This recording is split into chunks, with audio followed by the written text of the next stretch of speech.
Olen Lignatori metsaülem Magnus ning oman ligi 20-aastast kogemust metsanduses. Haigused, kahjurid, tormitundlikkus, need on faktorid, mille tõttu küpses eas mets seistes kaotab oma väärtust. Ja just Eesti erametsaomanikud omavadki just küpse struktuuriga metsa, mis valdavalt on majandamata. Mittemajandamise põhjustest võiks välja tuua metsamajanduse spetsiifika, oskuste ja praktika puudumine, linnastumisest tingitud kaugenemine metsast.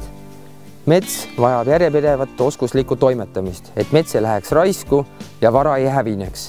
Seetõttu on mõistlik oma mets usaldada majandamiseks erialaharidusega spetsialistidele, kes maksavad kinnistute eest metsaomanikele tulu oskusliku majandamise läbi, mitte kinnistu müüja arvelt.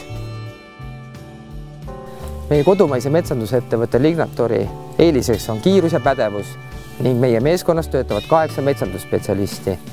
Majandame meile usaldatud metsi läbipaistvalt ja jätkusuutlikult, arvestades head tava, keskkonnasäästlikkust ning looduslähedust.